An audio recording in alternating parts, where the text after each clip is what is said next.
Hello दोस्तों रिलैक्सो ने अपने क्वार्टर टू के रिजल्ट डिस्क्लोज कर दिए हैं। उससे पहले थोड़ा सा फंडामेंटल देख लेते हैं। इस कंपनी का मार्केट कैप लगभग 10,000 करोड़ का, पीई रेशो 61 की है, थोड़ी सी ज़्यादा है। रिटर्न ऑफ इक्विटी 8% की है। बुक वैल्यू इसकी 84 की है। फेस वैल्यू इसकी 1 की है। तो ये स्टॉक अपने बुक वैल्यू से 5 गुना पर ट्रेड कर रहा है। आगे देख लेते हैं 3 साल में इसकी परफॉर्मेंस कैसी रही है। इसकी शेयर रही है 3 साल में लगभग 2% की ग्रोथ के साथ। प्रॉफिट में इसने 3 साल में नेगेटिव का टर्न दिया है -10%। CAGR भी माइनस में है 22 का। रिटर्न ऑफ इक्विटी लगभग 9% की है। तो इस कंपनी की सबसे बड़ी प्रॉब्लम ये आ रही है कि कंपनी की सेल ग्रोथ नहीं हो रही, तो उसकी वजह से ये अच्छा प्रदर्शन नहीं कर पा रही मार्केट में।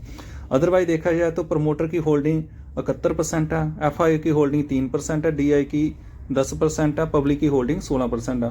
बाकी सब कुछ ठीक है, बस वो उसकी वजह से सेल, एक्सपेंस और नेट प्रॉफिट, ऑपरेटिंग प्रॉफिट कुछ नहीं इसका ग्रोथ कर रहा, उसकी वजह से ये अच्छा प्रदर्शन नहीं कर पा रही।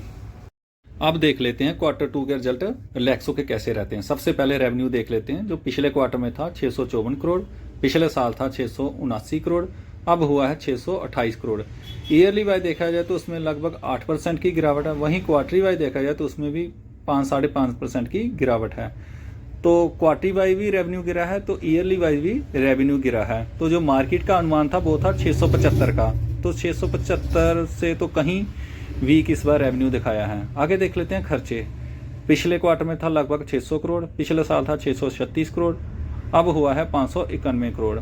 तो खर्चे लगभग कंट्रोल में हैं। आगे देख लेते हैं प्रॉफिट। पिछले क्वार्टर में था 48 करोड़, पिछले साल था 36 करोड़, अब भी लगभग 36 करोड़।